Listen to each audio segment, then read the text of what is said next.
So when did you first become interested in the markets? Was it when you moved to Canada? And you Yeah, had I moved it to Canada, most probably in 1979. Okay. I came to Canada in 1976. 1976. And so, like, I do know that, like, you started as Bell as a repairman. You started the fund with $51,000. But, like, what got you interested? Like, what was the spark that got you interested in the markets and money and everything? No, so you're reading Benjamin Graham. Okay. And you read that the way to success is to buy bargains.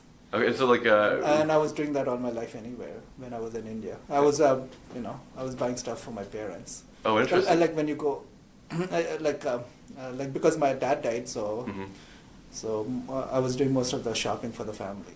I see. When you go in India, right, the shopping is very different from here.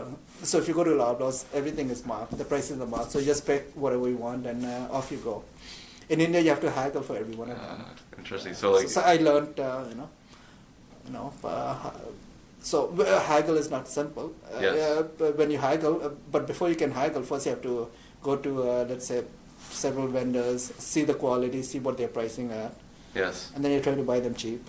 And interesting. So I can see a bridge from that to investing in the stock market, right? So, that you prefer to find bargains and whatnot. Yeah. So I was doing the same thing. So in India, you do the same thing. Everything you buy, whether you buy milk, whether you buy wheat, or whether you buy vegetables or whatever outside. Yes. Every day, that was my job.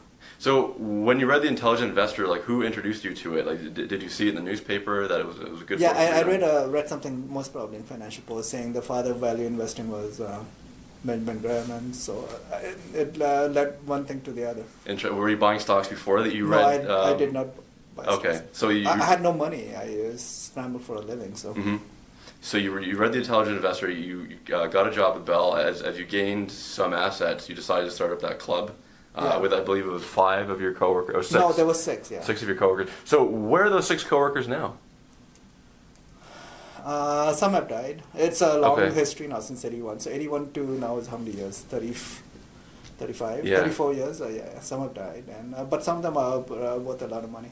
Yeah, so I was going to ask, like, the ones that are still alive, are they wealthy now? Have they yeah, retired really from? wealthy. Yeah. Okay. Yeah, I know one guy around my same age. Most probably give me 80,000. Right now, it's worth $5 million. Oh my goodness. And if he goes to the age of 80, and if he compound at that same rate, it would be worth close to 60 million. Oh, good for you. And if he lives to the year, let's say, to 90 years old, it would be worth 200 million just from that 80,000. At that same, assuming we can compound at that same rate that we have compounded in the past. But even if it is not 200 million, it's worth like 100 million. It's a lot of money for a telephone technician. That's phenomenal. So he's obviously not working now. He's able to live independently. Yes. He doesn't need anything. And we have a few guys like that. And do you still keep in touch with the original 3? Let's just say they're still some alive? of them, yeah. Okay. Not all of them. Not all of them? Yeah, some of them may have, I don't know. I know of at least 2 of them that have died. Okay. Maybe more, yeah. Did some end up like divesting like shares in the company? Oh, in my fund, yes, most probably. There Okay. some, yeah. Okay. So I'm just really curious about digging deeper into that initial 51,000. How did you initially turn the 51,000 into 1.5 million? Like, which stocks were you buying? No, when we it was were very compounding fast. There were later on some more new money came in. Not like just 51,000 grew. Okay. Some more money came in later on. So did you have examples of some of the early investments that you took on and why you took them on in the very early fund there, the 51,000? Oh, we had some. Those were some of the best times to invest. So you can buy anything. Most probably you would do well. Was that 80? Was it 85 you started, or? No, I started in 81. 81. Okay, yeah. So like, I remember seeing a Newsweek magazine cover, and it said the death of equities, and it was written like in 1980. 1979. Yeah, exactly. Yeah, in 1979. But then it was completely wrong. 81, 82 was the turn, and they had that huge bull market. Yeah. So do you attribute that early success to the fact that you're investing in the bull market? No. Okay. Because if you read my letter, the 1981 annual report, it was in my. I kind of use that for my 2014 annual letter. Mm-hmm. I'll show it to you. Sure. Having success has nothing to do with that because it was a bull market. Mm-hmm. So look at my first annual letter to my investors. You may have read the whole thing. Okay, but so is this the time to invest? Yes, Yeah, yeah. definitely. Look at Stocks. what I wrote there. So stocks in this doom and gloom environment are cheap by every historical standard. What I would propose in the future, if the market is more demoralized than what it is now, is that we should open this fund to the public. There's no better time to invest aggressively. Stocks are selling at a substantial discount from book value, and even during the Great Depression, the Dow did not trade below book value for more than a few months. Companies in the United States are selling at giveaway prices. Phenomenal. You cannot say it is because of the bull market. It's something that I has. You were spot on. So you were definitely saying different things than what the general media was saying. That's right. And experts. You were very bullish. And I believe that was when rates were very high. That's right. So I guess as rates started to decrease, people wanted to Right. allocate money elsewhere. Yeah, but look at what I wrote here if you want to read the whole thing, to get a framework. Oh, interesting. So I've been managing money since 1981. One of the benefits of managing money for so long is that you get exposed to many financial and economic scenarios. When I was first thinking about the current market, I couldn't help but recall what happened over the 15-year period, 66 to 81. The Dow hit a high of approximately 1,066, and for the next 15 years, it would approach that level only to recede back again. Inflation, which is subdued in the 1960s, started to go up in the 70s. The result of printing money in the 60s to finance Vietnam. By 1980, the combination of high inflation and low GDP growth was the story of the day. Economics termed stagflation. When Volcker was named chairman of the Federal Reserve Board in 1978, his first mandate was to tame inflation. By 1981, the federal funds rate rose to 20%.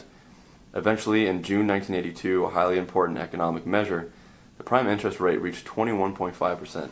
Wow. The 30-year bond hit a high of 15.2% yield when Volcker put the brakes on money printing. The Dow tumbled, selling at a severe discount to book value of the Dow.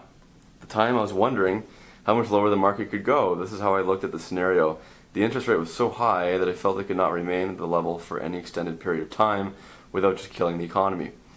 Volcker's mandate was to break the back of inflation, and when he did that, interest rates were bound to go lower. Even if they didn't, the market was incredibly cheap. Approximately 6 times earnings, wow, and roughly 6% dividend yield. That's phenomenal. The Dow had been earning for a long time, on average 13% on its equity, and there's nothing to suggest that it was not going to earn the same in the future. If interest rates went down, the end result would be that the companies would be worth a lot more. The discount rate that use the discount future earning power is somewhat linked to the prevailing long-term interest rate. When companies borrow money, the rate they pay, depending on their credit rating, is benchmarked to the prevailing interest rate, plus or minus a few points. The climate for investing in 80 was one of extreme fear. For example, pension funds as a group invested only 9% of net investable assets in equities. In contrast, in 71, 122% of net funds available were purchased into equities. In other words, they sold bonds to buy more of equities. Those who wanted to get into the investment field in the late 70s and early 80s were considered pariahs at the time and were to be avoided at all social gatherings as one who would avoid the plague. At that time, I was getting totally immersed in the works of Benjamin Graham. I was hunting for every scrap piece of information I could find in the library on Benjamin Graham and Warren Buffett. Although I was new to the investment scene then, the scenario had the smell of sure success for any value investor. Not just a success, but something that would enable you to cook up a grand career. Oh, this is phenomenal. So you definitely had the right foresight, and so you backed it up with understanding history as well as the metrics at the time, right? The yield being 6%, the price to earnings being incredibly low at that time, 6 times earnings. So incredibly cheap, which is a stark contrast to what it is today. And everyone was running away. But you can see how confident I was in the market. So it's not like the bull market. Just because I was there, therefore I did well. So are you not confident? I knew my stuff. I was prepared. So my success is not related because of the bull market. Interesting. Yeah, it's knowing that this is the time to invest, whereas some investors may have waited well into the bull market, right? When you couldn't realize so many of the gains that you did early on. Interesting. So you're not as confident now, are you, with lofty price to earnings and yields being low? Right now, because everything is so high. Interesting. But I wrote it up here too. Yes. If you read the bottom half of it, you can take this annual report. Oh, thank you. Okay. So I don't have a problem, but you can see this. So give you a framework. So then you can see this is the other scenarios. Yes. This one is I'm contrasting it the current scenario to the 1981. I see. So this is like everything is so bullish, but I'm really negative. But you can see what I So wrote in the last sentence. By contrast, current conditions today Yeah. make me, Mr. Chou, feel that investors are being set up for a heartbreaking disappointment, especially for the unwary. Yeah. So yeah, so lofty valuations. Is this a result of QE and mass money printing? Yeah. Okay. A lot of people don't know the ranges, so they can see only the plus side, the bullish side, And- but not and- the negative side. Interesting. And then with bond yields being so low, the reverse being true, once yields go up, Yeah. is there going to be maybe a cycling out of equities and then back into bonds as the yields go higher? But we don't know. But you just know it's not favorable. Very interesting. It's the same thing in 1981. I didn't know it was going to take Yeah. off in 6 months, but I Yes. knew, you couldn't get anything cheaper than what it was. That's phenomenal. All the numbers were indicating everyone was running away. Pension funds, endowment funds were running away from equities. You can Yes. see it. So, when you're- Yeah. So basically, my success in '81 wasn't because I was just there. I knew what was happening. it's because you had conviction, right? Yes, like you're conviction. able to cut through all the noise Yeah. that was happening at the Yes, time. Yeah, and you can read how I took a stand. I will. I definitely will. So I would like to look at your career at GW Asset Management because there I believe you started that relationship with Prem. So I worked 7 years in Bell Canada, and it was time to leave Yeah. Bell, and I already had some great numbers. So yeah, so you In 1982, Yes. because of I was so, from 81 to 82, 6-month period, you know how much the TSX dropped? no 40%. I was running the fund. How much do you think my fund dropped? 10%. 5%. Oh, that's phenomenal. Good for you. Yeah. So like I've heard that you were the most talented employee at GW Asset Management at the time. No, but I know I don't know about that. So like why would people say that about you? Like did you just think differently at GW Asset Management as well? It People just could be with hindsight because I'm successful now. I don't know. so how did you come about meeting Prem there? Like did you connect based on the same type of philosophies No, you I had didn't about the know market? Prem was there. I was just looking around to look for a firm, a brokerage firm that were more value oriented. I see. And then so did you just happen to meet him in the water cooler once you were No, working no, at no, G- no. like, I how didn't did- know he was there. But the other principal like Jerry Reed, Bill Proctor, they were all this stuff were more value oriented. So I went there. Yeah. And so it was at Gardner Watson where Prem met you, you met Prem, and then Yeah. so did you gravitate to each other because you thought the they're same in the just natural, markets? yeah. And so like how did that come to be? Like it was So he was there. So he was working at Confederation Life, and then Gardner Watson wanted someone to build an asset management company as a subsidiary of Gardner Watson. So they got Prem.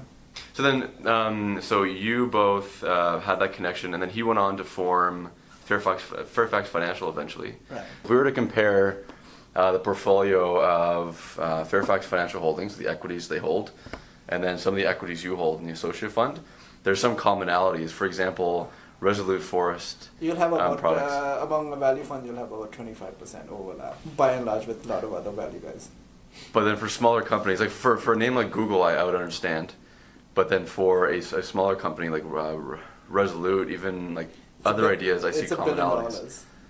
$1 billion market cap. So, So like who like would you say that you influence Prem in no, in the on investments market, he no, makes? we make our own. Okay.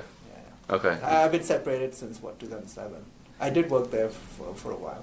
How often do you exchange ideas, Prem and yourself still? I don't. Okay. That's my formal answer. Okay, fair. So do you work best alone that you find? Huh? Do you work best alone? Oh, Do you yeah, get yeah. okay. I just work on my. I've been doing it since I was in Berkeley. And so like do you have any employees aside from your assistant Stephanie? No, or- that's it. It's just you. Normally you need 40 to 80 people because I have 7 funds, $1 billion in assets. So what do you do every day? Like you must be an amazing reader. You must read so much. Just read. And so like do you read Financial Post, you read like Globe Mail, Yeah, all the Bloomberg. newspapers, all the publications, or whatever, and a few other ones. Interesting. And so from that you might take on positions that would be called special situations if you see I may go into good companies, I may go into bad companies, or I may go into crap. You know what CRAP means? no. Huh? What's Crap it? company, CRAP. So it's an acronym? Like you actually Yeah. use it? No. Cannot realize a profit. So when you go into crap companies, what do you expect out of it? Do you expect them to turn around and actually be Almost generating if it profit? goes, so normally I may buy bonds. I see. So if it goes like, you may buy it at 40 cents on a dollar, knowing if it comes out of bankruptcy, you may get 80 cents. Interesting. Or for example, like Sears, where there's a lot of like real estate value. Would you buy a crap company because on the balance sheet you see there's lots of real estate? So strong. Yeah, I didn't care about the operation. So like, what other like special assets do you look for as aside from real estate? No, they may have. If you have two subsidiaries, one is sick, you would think whether it could be excised or whether the tumor could be cut out. I see. So you could get like a spin-off, and then you keep the spin-off company. Or it could be liquidated or closed or whatever. I see. Interesting. You like working alone. You get your best ideas, but do you have any influence outside? Like, do you have friends that you talk about stocks to, or is it just all you? No, sometimes you do talk to other portfolio managers. So. Yeah, to other people who are also good stock pickers. So you still have like a sounding board. So you have people that you might have debate with on the stock, and they might talk you out of it, or it might make you even more convicted. Yeah. No, basically when you're looking for stuff and you think you want to buy, you look for people who think it's negative. That's good. Yeah, it's good to have a sounding board, I guess, right? To test your logic. Yeah, disconfirm. Yes. Your thesis. So you would consider yourself a deep value investor? Most probably that's how they would most probably label me. Although in some ways you cannot label me like that. Yeah, because I also buy a lot of good companies. Yes, you're correct. Because it's quite interesting. Because if you compare, for example, you to Warren Buffett also read The Intelligent Investors, a student of Graham. But then he transformed his investment style. He went from picking up like cigarette butt companies to looking more at the growth of a company. He was willing to pay a fair price. I do the same. So have you evolved, or do you have a mix of? No, not evolved, but I bought good companies too. I'm all over the place, wherever I can find bargains. So like, how do you allocate your portfolio? Like you mentioned, you buy into crap companies. You do pay a fair price, and then like, what's the percentage breakdown? Like if you categorize? It depends like the time period. Okay. Yeah, I think in the 90s I had a lot more good companies than now. Because good companies right now, you're paying more than 20 times earnings. Yeah, so so I just go wherever I could find bargains. In the year 2000, 2002, I had basically junk bonds. Oh, interesting. So I just go wherever I could find something. So now, like, where are you finding value now? I think it's very tough. Yeah. Yeah, I'm more concerned with So there's a lot of cash on the sidelines now. Yeah, and I think if you break even next 5 years, most probably you'll have one of the best numbers 5 years down the road. Interesting. Do you have higher performance in worse times, or do you I should have better? Yeah. Okay. But by and large, I had better performance in bad times. So how are you investing right before the financial crisis? Like, did you see something happening with the housing market? I said I was going to buy CDS and all that, but I could not because I'm a mutual fund. But you should read my 2006 report. Reading Mr. Chou's 2006 report, he astutely saw that the banks were definitely chopping up these loans and bundling them into loan portfolios. It was getting out of hand. Loans were being doled out to weaker companies rather than strong companies with good financials. Okay, do you have a scan that shows you, this company now has a PE less than 15? Like, is that how you do bottom-up investing? No, so you can see the banks. So most people were doing by discounted work and thought the banks were really cheap. But bottom-up means you check the company, let's say you check the banks carefully. And what's the most important thing to check in a bank? Return on equity. Book value? Is the portfolio, the book of business, what's in the loan portfolio. So you go from there. Okay, fair. So that's bottom up. And we're going to be seeing low loan growth, I would imagine, in Canada at least, right, for the next couple of years. Yeah. So when you look at, let's say, 2006, and then you're asking yourself, what's in the loan portfolio? Then you see all the junk there. Yes, and that's what I was trying to say. So you always go there. Interesting. But from my understanding, if you don't have like an automatic scan that scans like for certain metrics like PE, ROE, and whatnot, it seems as though you're in the middle. Like you're not absolutely bottom up. Yeah, but no. So I'm someone also a businessman. Yeah. I also worked in operations, so also I have an understanding of business. Yes. I'm not just a P like discount book value or low PE ratio. I have a good business sense. So I have an understanding of business, which is another element I bring into it. Exactly. It's wisdom, it's experience, right? It's not just like a new analyst like working at a firm doing like a scan every week. It's not like that. No. You can automatically filter out companies, I'm sure, right? Just by looking at the financial statement relatively quickly. So it's no more different than in, let's say, early 1981, 82. I could see how by Buffett was buying into an insurance company. So you're looking at the book, the float, the blah blah blah, and all that. So not like just discount of book value. And all that Yes. stuff. So you have to look at the reserves, and all the other stuff. How do you evaluate intrinsic value? How do you compare intrinsic value to what the company's being traded at, and then to determine that it's 60 cents on the dollar? So first thing you have to do is, in this business, to be outstanding, your evaluation has to be outstanding. You have to be accurate. Okay. And that's how it starts. So if you think it's worth 100, then you're trying to buy at 60. But if your valuation is wrong and you think it's 100 and it turns out to be, like, say 4 years down the road, it was only 60, then you won't make it. So what's your process then for? So you're a evaluation? businessman and you're scouring for these assets. Okay. And then you're saying, if I were to buy this company, how much would I pay? But then you're also cognizant of, okay, so I'm buying the company on the cheap, 60 cents on the dollar. You're also aware I'm waiting for a catalyst. I'm waiting for something to change, new management, No, to actually I don't unlock think the that. assets. No. So you buy and you wait. Yeah, I buy and wait. Yeah. So when have you taken on a position? You got a thesis that, okay, I'm buying for 60 cents on the dollar of a company, but the company, it didn't work out. Like the stock price kept on going down, and has that ever happened? You had a high yes. conviction? Oh, yeah. Do you care to share examples of when it didn't work The same out? thing happened like 2 years ago on Overstock. I thought it was worth closer to 25. So it was around 15 and went down to 7. I just bought some more in my US funds where I had some room to buy. So were you placing value in the inventory over stock, or was it the No, just the building? Overstock, just the stock price. I thought it was worth closer to 25 bucks. Okay. It went down, it was around 15 or 14 or 17. I started buying around 14. I went down to 7, I just bought more. So why did you think that it actually should be valued at $25 per share? Like what's- Just my valuation, what I thought it was worth. And And eventually it went up, a year later it went up to like 34.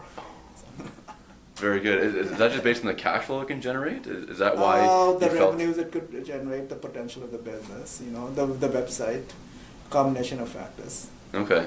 That didn't show up in the operating statement, but Okay. was, because I had a business and it was showing up there.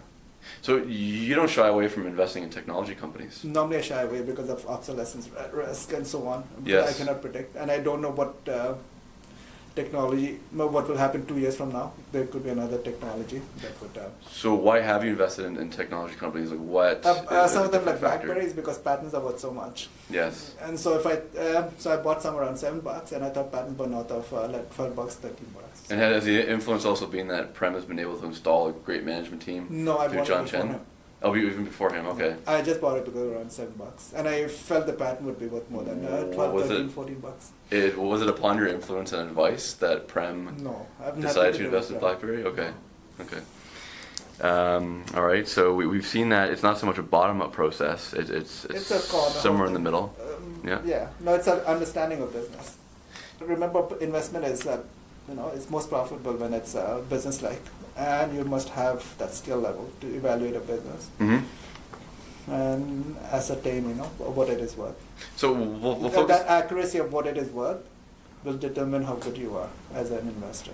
I see. And do you sell the stocks that you own? If for example, Overstock, when it went up to the $25 target, would you Then I hold would on? start. I started selling them. Okay, so you start selling, and then you look at Releasing allocating the that position. capital elsewhere. Yeah. Okay. So what? Okay, so for example, in that case, Overstock, you did dollar cost averaging, so it went lower. You bought more shares.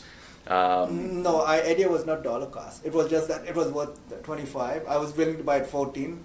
At $7 was more throwaway. So Yeah, I was that's getting true. a 40% discount. At 7, I was getting like 70% discount. So Has there been a time when you bought a stock, you said, okay, the target is $25, it's gone down to $5, you said, you know what, I'm going to sell. I'm not as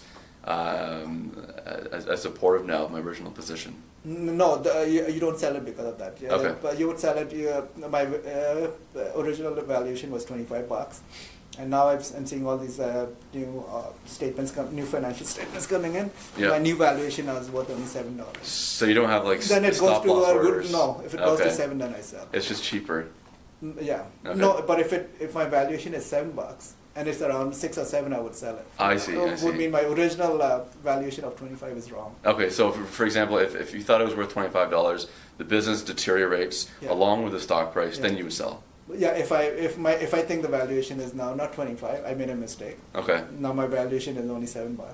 Then I Okay. would sell. Yeah. And so like It's all based on valuation. yes, so sometimes you take very high conviction in some of the positions you have. Like for example, Sears What makes you have that high conviction? Like- Just valuation. Okay. And my conviction in my valuation. Is it just the spread and how much? Yeah. For example, if it was 40 cents on the dollar versus 70 cents on the dollar, you would have higher conviction for the 40 cents on the dollar place. Yeah. Okay. If it is worth 100. Okay, I see. And the quality of company, and they don't have too much leverage. Okay. A combination of factors. Interesting. I'm interested in your thoughts on the Indian market. Like you're born in India, born and raised. Prem the other day talked about huge opportunity in India. Do you feel that there's the same opportunity? Like there's going to be multiple expansion in the next 10, 20 years? Well, we just hope he frees up the economy. And, Yes. but, if you can see, Indian people are highly intelligent, highly Yes. creative. Yes. They go out of India, they come here, and then they conquer the world. Yeah, I completely agree. They're highly educated. So they just have not so socialistic, so Yeah. bureaucratic. And It's just a if matter of they time. remove that yokes of repression or whatever, then there's no reason why Indians shouldn't flourish in India. Yeah, fair. But have you taken on more positions in No, I've not. Indian At companies? this time, no. And do you plan to, or? We are looking into it. Okay. Yeah. And so, which companies would you eventually invest in India? Would not so because like I would imagine that some of them. Would be the same thing like I do here. How good are they in capital allocation, skill, internal management? How good are Okay. businesses? But I would imagine that a lot of them would be like startup companies that you'd be. No, okay. No, So has these to would has to have some history. I'm someone who will look at 10-year history, 20-year history. I see. So you look like the 10-year revenue is consistently increasing, 10-year earnings. No, earnings per share. yeah, I don't mind even if it decreases in revenue if management is doing the right thing. I see. I don't want them to chase businesses that doesn't make economic sense. How is important in increases the book value to you? Is that a good indicator for? I think increase in intrinsic value is more important than increase in book value. So an increase in intrinsic value being like what? No, that sustainable earning power Okay. and all those things are more important than just increase in book value. So you also have to predict that a company will have competitive advantage. That's right. Like not Yes. just now, but in the next 5, 10 years. 5 years, 10 years down the road, if you're going to go the route of good companies. So how do you predict that? How do you say that, okay, Coca-Cola or, for example, Sears or BlackBerry will have competitive advantage in 5, 10 years? Like, how do you even... Sears and BlackBerry, that's the, you don't know, so you don't predict. So you're playing more asset play. I see. The other ones, Coke, you can predict for sure. And so you obviously do buy into some quality companies based on their competitive advantage Yes. and knowing that they'll maintain it. But are there some companies now that are just not able to maintain competitive advantage for like technology you mentioned? Technology for sure. Mining, I don't know. Okay. Commodities, I don't know. Yeah, true. There's no pricing power